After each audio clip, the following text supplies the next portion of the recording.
खूनी चंदन, भारत का लाल सोना, इन उपनामों से जाना जाता है इसे। जी हाँ, हम बात कर रहे हैं लाल चंदन की। चंदन तो आपने खूब सुना होगा।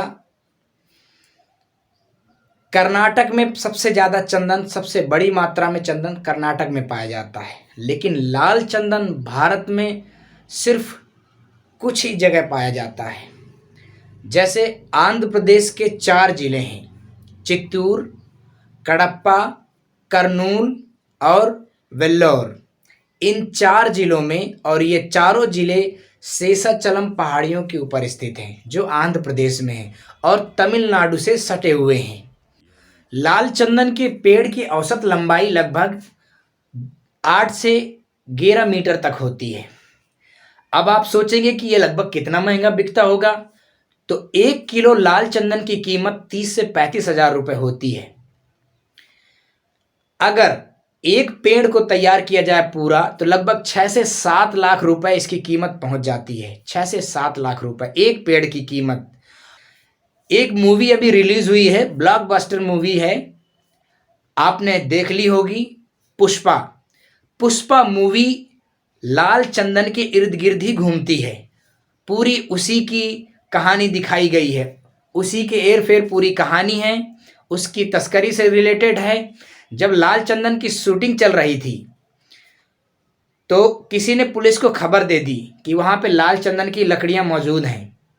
तो जब पुलिस आई, उन्होंने डायरेक्टर को गिरफ्तार किया। फिर डायरेक्टर ने पूरी कहानी बताई कि जो वहाँ पे मूवी में यूज हुआ है वो असली लाल चंदन नहीं है, वो लकड़ियों को पेंट करके लाल चंदन की तरह बनाया गया है। जब पुलिस ने जांच की, चेक किया, तब उन्हें कन्फर्म हुआ। क्यों इतना महत्व है लाल चंदन का, क्यों इतनी ज़्यादा इसकी मार्केट वैल्यू है? तो इसके कई सारे रीज़न हैं। जैसे ये बहुत कम पाया जाता है, पूरे विश्व में अगर देखा जाए तो ये बहुत ही कम मात्रा में पाया जाता है। पूरे विश्व में 16 प्रकार के चंदन पाए जाते हैं, जिनमें से सबसे दुर्लभ चंदन है आपका लाल चंदन। इसको खूनी चंदन क्यों कहा जाता है और भारत का लाल सोना क्यों कहा जाता है? क्योंकि ये बहुत कॉस्टली है, बहुत महंगा बिकता है।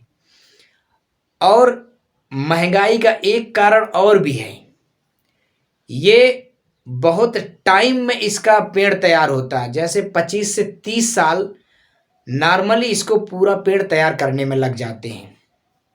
अगर जैविक रूप से इसको तैयार किया जाए तो 15 से 20 साल लगते हैं। अब महंगा होने का कारण यह है कि इसकी तस्करी बहुत ज़्यादा होती है और ये बिकता बहुत महंगा है।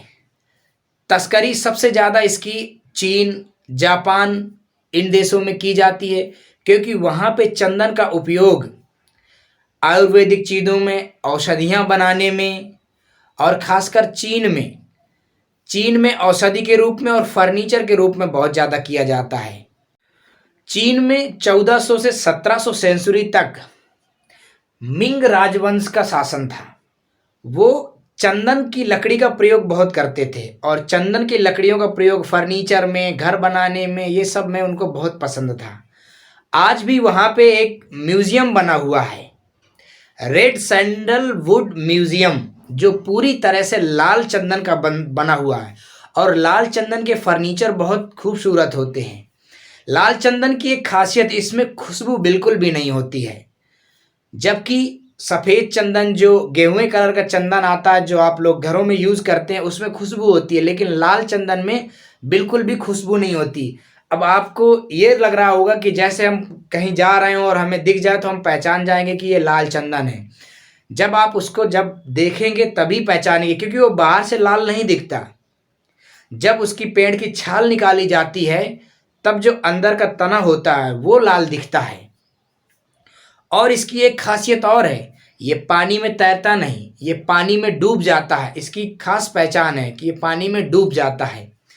अब इतना दुर्लभ और महंगा क्यों है? खूनी चंदन क्यों कहते हैं इसको? खूनी चंदन इसलिए बोलते हैं क्योंकि वहाँ तस्करी बहुत मात्रा में होती है और इस चक्कर में वहाँ पे लड़ाई झगड़ा बहुत होते हैं। लड़ाई झगड़ा होने के चक्कर में मर्डर होते हैं, खून खराबा होता है, इसलिए इसको खूनी चंदन के नाम से भी जाना जाता। 2015 में एनकाउंटर हुए थे, 20 एनकाउंटर हुए थे तस्करों के, जो चंदन की तस्करी कर रहे थे, और उनमें से 40 से ज़्यादा लोग पकड़े गए थे, जेल भेजे गए थे। प्रेजेंट टाइम में जो चंदन का प्रतिशत है भारत में, वो लगभग 50% के आसपास हो गया है। अब आप सोच रहे होंगे क्यों, और उगाया क्यों नहीं जाता? क्योंकि ये बहुत टाइम लगता है इसको, जैसे मैंने बताया, इसको 25 से 30 साल लग जाते हैं उगाने में, पूरे वृक्ष को तैयार करने में। और इसकी जो खास बात है, ये सबसे ज़्यादा चीन में क्यों भेजा जाता है? क्योंकि चीन एक तो पास में पड़ता है अपने देश के, और वहाँ आसानी से तस्करी की जा सकती है, और चीन इसकी डिमांड बहुत ज़्यादा करता है, क्योंकि वो कुछ चिकित्सा में अपने यूज करता है, आयुर्वेदिक चिकित्सा में। जैसे चीन, जापान, भारत अभी इतनी महारत हासिल नहीं है इन सब चीज़ों में, लेकिन चीन, जापान अभी भी आयुर्वेदिक चीज़ों को बहुत मान्यता देते हैं। तो पुष्पा मूवी में जो लाल चंदन दिखाया गया है, वही ये लाल चंदन है जो आंध्र प्रदेश की शेषाचलम पहाड़ियों में पाया जाता है। और उसको भारत का सोना इसलिए कहते हैं, भारत का लाल सोना इसलिए कहते हैं, क्योंकि वो इतना ज़्यादा महंगा है। जैसे मैंने आपको बताया है, इतना महंगा होने की वजह से इसको भारत का लाल सोना कहते हैं। और अगर किसी के घर में इसके फर्नीचर लगे हैं, तो समझ लीजिए कि उस आदमी की वैल्यू सिर्फ उन फर्नीचर की वजह से कितनी बढ़ जाती होगी। तो आशा करता हूँ आपको ये वीडियो पसंद आया होगा। मिलते हैं अगले वीडियो में। जय हिंद।